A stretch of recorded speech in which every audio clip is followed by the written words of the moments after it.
Hello trainees, welcome back to the new video. My name is Jasmine, your educator of science classes. So आज एक नई video के साथ आई हूँ मैं, that is short question answers of chapter number 2, that is acid, bases and salt. Last video में मैंने आपके साथ very short questions डिस्कस किए थे. आज हम क्या डिस्कस करेंगे? short question answers acid, bases and salt की. So first question जो है, this is very important question. What happens when CO2 pass through quicklime and limit? जब हम CO2 को पास करेंगे through quicklime in limit तो क्या होगा? And when CO2 is passed through quicklime in excess, मतलब दोनों कंडीशंस हमने बतानी है. जब हम कार्बन डाइऑक्साइड लाइम वाटर में से पास करेंगे इन एक्सेस में और इन लिमिट में तो क्या होगा? ये क्वेश्चन मैंने फर्स्ट चैप्टर में भी आपके साथ डिस्कस किया था जब हमने फर्स्ट चैप्टर किया था केमिकल रिएक्शन एंड इक्वेशंस. उसमें भी ये क्वेश्चन था, तो मैं आपको यहाँ से डिस्कस करने वाली हूँ ये क्वेश्चन कि lime water turns milky when CO2 is passed into it. मतलब जब हम CO2 को जब इसमें पास करेंगे इन लिमिट तो क्या होगा? Lime water will turns into milky. Milky हो जाएगा. This is a carbon dioxide, it is pass through lime water, ये रिएक्शन है. एंड हमारे पास क्या बनेगा? कैल्शियम कार्बोनेट की क्या बनेंगे? White precipitates plus water. But जब हम ये CO2 को पास करेंगे एक्सेस में, when the CO2 is passed in excess through the lime water, तो जो व्हाइट प्रेसिपिटेट है वो क्या हो जाएंगे? डिसॉल्व हो जाएंगे in excess of CO2 to form the soluble calcium bicarbonate. तो हमारे पास यहाँ पर अब कैल्शियम कार्बोनेट की जगह एक्सेस वाले में क्या बन जाएगा? Calcium bicarbonate which is water soluble. Means when carbon dioxide in excess is passed through lime water, it forms calcium bicarbonate which is water soluble. And when we pass carbon dioxide through lime water in limit, it will form calcium carbonate that will form white precipitates and plus water. So ये हमारा question था that what will happen when carbon dioxide is passed through lime water in limit and in excess. So next question है हमारे पास, what is chloralkali process? List the products formed and one important use of each. वो यहाँ पर बोल रहे हैं कि क्लोर alkali process क्या है, वो एक्सप्लेन करो. उसमें कौन कौन से प्रोडक्ट्स फॉर्म होते हैं और उसका यूज क्या क्या है. So when electricity is passed through aqueous solution of sodium chloride, that is brine, it decomposes to form the sodium hydroxide and this process is called chloralkali process. अब क्या होता है कि एक हमारे पास solution है, that is brine solution, जो किसका बना है? सोडियम क्लोराइड का. उसमें से जब हम इलेक्ट्रिसिटी पास करते हैं तो वो NaCl is decomposed to form the sodium hydroxide and this process is called chloralkali process. क्यों इसको क्लोरल्कली प्रोसेस बोलते हैं? बिकॉज जो हमारे पास प्रोडक्ट्स बनते हैं that is chlorine and sodium hydroxide. Chlorine बनता है इसलिए हमें क्या बोलते हैं? क्लोर. सोडियम हाइड्रोक्साइड बनता है इसलिए क्या बोलते हैं? Alkali. That is why this process is known as chloralkali process. Means when electricity is passed through sodium chloride in aqueous solution, it decomposes to form sodium hydroxide plus chlorine and hydrogen gas. तो ये हमारे पास reaction है 2NaCl, मतलब NaCl reacting इन water, ठीक है, and it decompose to form sodium hydroxide plus chlorine and hydrogen gas. So ये हमारे पास प्रोडक्ट्स बने. At anode Cl2 is liberated. Anode पे क्या बनेगा? क्लोरीन. एंड कैथोड पे क्या लिबरेट होगी? Hydrogen gas. सो NaOH बना हमारे पास सोडियम हाइड्रोक्साइड. उसका फंक्शन क्या है? It used in manufacture of soaps and detergents. जो हम NaOH हमारे पास प्रोडक्ट बना, हमने जो प्रोडक्ट्स फॉर्म हुए हैं उनके यूजेस भी बताने हैं. So NaOH is used for manufacturing of soaps and detergent. Soaps and detergent की मैन्युफैक्चरिंग में यूज होगा. क्लोरीन एक डिसइंफेक्टेंट यूज होगा as a disinfectant for sterilisation of drinking water and for swimming pools. मतलब जो भी वाटर है, drinking water and swimming pool का जो वाटर है, क्लोरीन हम उसमें ऐड करते हैं उसको डिसइंफेक्ट करने के लिए, स्टरलाइजेशन पर्पस के लिए. अब जो हाइड्रोजन है वो किस लिए यूज होगी? It helps in manufacturing of ammonia. वो अमोनिया की मैन्युफैक्चर के लिए यूज होती है, कोई फर्टिलाइजर्स वगैरह बनाने के लिए. So this was your complete question that what is chloralkali process. इसके कौन कौन से प्रोडक्ट्स फॉर्म हुए और कौन कौन से उनके इंपॉर्टेंट यूजेस थे. ये क्वेश्चन आया 2020 ईयर में. Write the chemical formula of bleaching powder. How is bleaching powder prepared? For what purpose it is used in drinking water? अब ये सारे questions जो हैं ये वो questions हैं जो previous years question paper में आ चुके हैं और बाकी कोई बहुत important questions भी हैं जो इस year में repeat होने के chances हैं. सो ये सारे बहुत बहुत इंपॉर्टेंट क्वेश्चंस है, आपने सारे ही करने हैं, बट ये जो मैंने मेंशन किए ये बहुत ज्यादा इंपॉर्टेंट है। सो ये सारे तो आपने करने ही करने हैं क्योंकि ये प्रीवियस ईयर्स में भी आ चुके हैं। और write the chemical formula of bleaching powder, how bleaching powder is prepared, for what purpose it is used in drinking water. The chemical formula of bleaching powder is CaOCl2, ये इसका chemical formula है। सबसे पहले उन्होंने chemical formula पूछा है, फिर उन्होंने पूछा है कि ब्लीचिंग पाउडर प्रिपेयर कैसे होता है। So it is prepared by the action of chlorine gas on dry slaked lime. So this is a reaction, this is a dry slaked lime, chlorine is acting on it and it is preparing a bleaching powder plus water.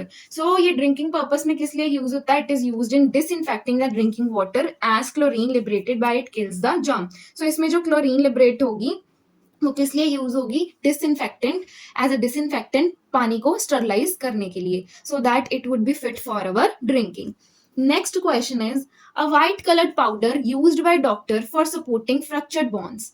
जो हमारी bones fracture होती हैं तो एक white colour का powder जो plaster हम उसे कहते हैं वो डॉक्टर यूज करते हैं। सो उन्होंने यहाँ पर पूछा है write the chemical name and formula of the powder. So वो कौन सा पाउडर है उसका हमने क्या बताना है? केमिकल नेम एंड उसका formula. So the chemical name of that is calcium sulphate hemihydrate. उसका फॉर्मूला क्या है? CaSO4 into half molecules of water. मतलब ये क्या है? प्लास्टर ऑफ पेरिस, और ये उसका क्या है? केमिकल नेम है calcium sulphate hemihydrate. Next question उन्होंने पूछा है when this white powder is mixed with water a hard solid mass is obtained, write an equation for that change. So जब ये प्लास्टर ऑफ पेरिस को हम किसके साथ रिएक्ट करवाएंगे? मिक्स करेंगे वाटर के साथ। सो ये क्या बना देगा हमारे पास? Gypsum. Gypsum is a hard solid mass which is obtained after mixing the white powder, that is plaster of Paris with water. So हमारे पास क्या बनेगा तब? जिप्सम। So जिप्सम का फॉर्मूला क्या है? CaSO4 into 2 molecules of water. Next है classify the following into acid oxides and basic oxides. आपको ये क्वेश्चन भी आ सकता है, ये भी बहुत इंपॉर्टेंट क्वेश्चन है। 2-3 क्वेश्चन पेपर्स में ये क्वेश्चन रिपीट हुआ है कि क्लासिफाई करो कि इनमें से कौन सी एसिडिक ऑक्साइड्स हैं, कौन बेसिक ऑक्साइड्स हैं। सो वो हम क्या करेंगे? आइडेंटिफाई करेंगे। Next question is what is the change in pH values of milk when it changes into curd? जब हम मिल्क को कर्ड में चेंज कर देते हैं तो उसकी पीएच में क्या चेंज आएगा? वो ये पूछ रहे हैं कि when milk is turned into curd, milk को किस में टर्न कर दिया हमने? दही में, कर्ड में। सो तब उसके पीएच में क्या चेंज आएगा? जब हम मिल्क को कर्ड में चेंज करेंगे जो पीएच है वो क्या हो जाएगा? डिक्रीज। अब दही का पीएच डिक्रीज क्यों होगा? Due to the presence of lactic acid. क्योंकि दही में क्या प्रेजेंट होगा? Lactic acid. Lactose will turn into the lactic acid when the milk changes into the curd. This is because of this acids generally have low pH and हमें पता ही है acidic की pH क्या, एसिडिक नेचर जो भी है उसकी pH क्या होती है? लो होती है। So when वो मिल्क चेंजेस इनटू कर्ड उसमें क्या है? Lactic acid. सो उसकी pH क्या हो जाएगी? डिक्रीज। ओके उसके बाद नेक्स्ट क्वेश्चन है हमारे पास what is neutralisation reaction, give examples. ये 2018 में आया क्वेश्चन। सो न्यूट्रलाइजेशन रिएक्शन क्या है उसकी वो कह रहे हैं कि एग्जांपल्स बताओ। So the type of reaction in which an acid reacts with base to form salt and water is called neutralization reaction. जब हम एसिड के साथ बेस को रिएक्ट करवाएंगे सॉल्ट बनाने के लिए और उसके साथ वाटर, तो वो क्या रिएक्शन होगा? Neutralisation reaction. जैसे हमारे पास 5 ग्राम सॉल्ट एसिड प्रेजेंट है और 5 ग्राम ही हमने उसमें बेस ऐड कर दिया तो वो सोल्यूशन क्या हो गया? सॉल्ट क्या हो गया? न्यूट्रल हो गया, क्योंकि जितनी अमाउंट उसमें एसिड की प्रेजेंट थी उतनी अमाउंट हमने क्या ऐड कर दिया? बेस, एक सॉल्ट बनाने के लिए। So this type of reaction is known as neutralization reaction. ये उसकी मैंने एग्जांपल भी मेंशन की है NaOH। अब ये क्या है? स्ट्रॉन्ग बेस और HCl क्या? Strong acid. Now the acid is reacting with base to form salt that is NaCl, मतलब सोडियम क्लोराइड, और उसके साथ क्या बन रहा है हमारे पास? Water. So next question is give 2 important uses of washing soda and baking soda. So ये इस चैप्टर में बहुत इंपॉर्टेंट क्वेश्चन है जो यूजेस हमने बताने हैं कि वॉशिंग सोडा और बेकिंग सोडा के क्या क्या यूजेस हैं। सो जो वॉशिंग सोडा है वो हमारे डोमेस्टिक पर्पसेस में यूज होता है, फॉर एग्जाम्पल कि वो क्लीनिंग एजेंट की तरह यूज होता है and to remove the permanent hardness of water, and it is also use in glass soap and paper industry. Glass soap paper industries में भी यूज होता है और डोमेस्टिक पर्पस के लिए क्लीनिंग एजेंट में भी यूज होगा, और परमानेंट हार्डनेस ऑफ वाटर को रिमूव करने में के लिए भी क्या होगा? यूज होगा हमारा वॉशिंग सोडा।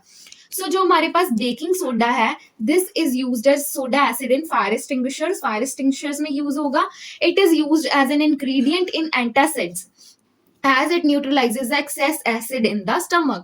अब हमारे पास अगर स्टमक में एसिडिटी ज्यादा होगी है, एसिड की अमाउंट क्या होगी है, इंक्रीज होगी है. अगर अब हम उसमें सेम अमाउंट ऑफ क्या डालेंगे, बेस डालेंगे, तो वो क्या हो जाएगा, हमारा स्टमक का पीएच क्या हो जाएगा, न्यूट्रल. सो बेकिंग सोडा एक एंटासिड का काम करता है जो हमारी स्टमक में एक्सेस ऑफ एसिडिटी को क्या कर देता है, neutralise. So this is the use of baking soda as it is used in fire extinguishers, and it is also used as antacids to neutralize the excess acid in the stomach. Next question is what do you mean by term hydrated salt. Hydrated salt किसे बोलते हैं, दो examples बताओ hydrated salts की which are white and also state their chemical formula.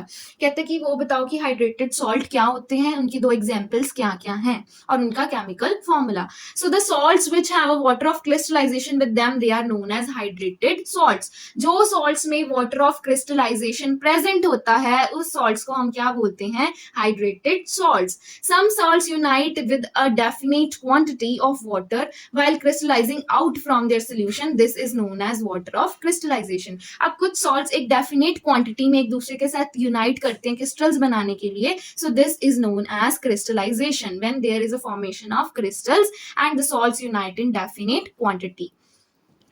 अब second question है कि give two examples of hydrated salts. तो उनके दो examples क्या क्या हैं, that is sodium sulfate decahydrate. ठीक है, ये उसका chemical formula Na2CO3 into 10 molecules of water. ये और इसका अदर नेम क्या है, washing soda. Hydrate calcium sulphate, एक एग्जांपल उसकी ये है और वो क्या है, calcium sulphate into 2 molecules of water. This is also known as gypsum. So ये इसकी क्या है, दो हाइड्रेटेड सॉल्ट्स की क्या है examples. Next question is what happen when nitric acid is added to the egg shell. जब हम नाइट्रिक एसिड को एग शेल में ऐड करेंगे तो क्या होगा. The egg shell contains the calcium carbonate. When the nitric acid is added to it, the carbon dioxide gas is evolved. Egg shell जो है वो किसका बना हुआ है, कैल्शियम कार्बोनेट. उसमें क्या है, कैल्शियम कार्बोनेट है. सो जब हम नाइट्रिक एसिड को उसमें ऐड करेंगे तो हमारे पास क्या इवॉल्व होगा, कार्बन डाइऑक्साइड. सो रिएक्शन क्या है, calcium carbonate reacts with nitric acid. तो ये क्या बना देगा, CnO3 into 2 molecules plus H2O and carbon dioxide. Calcium nitrate बन जाएगा हमारे पास, साथ में वाटर और कार्बन डाइऑक्साइड. जब क्या होगा, कैल्शियम कार्बोनेट किसके साथ रिएक्ट करेगा, nitric acid. It will form the calcium carbonate calcium nitrate plus water and carbon dioxide. Next question is, and this is last question of this video, what are the strong acids and weak acids. Strong acids क्या है, weak acids क्या है. So in the aqueous solution, strong acid ionize completely and provide the hydronium ions.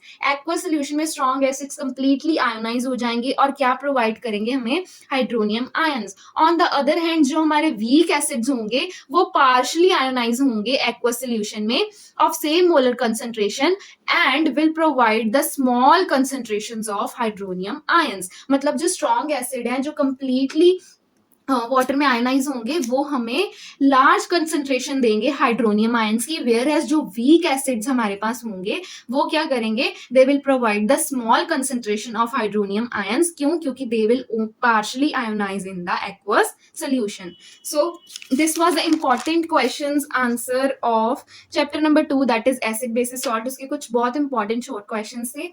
इसके अलावा भी अगर आपको कुछ और इंपॉर्टेंट क्वेश्चंस चाहिए तो आप मेरे को कमेंट बॉक्स में मैसेज कर सकते हो. आपने इस चैप्टर का इंपॉर्टेंट टॉपिक आपको नहीं समझ आ रहा, आपने समझना है तो आप मेरे को वो भी बता सकते हो कमेंट बॉक्स में मैसेज करके. मैं कंप्लीटली आपको अंडरस्टैंड करवाने की कोशिश करूंगी.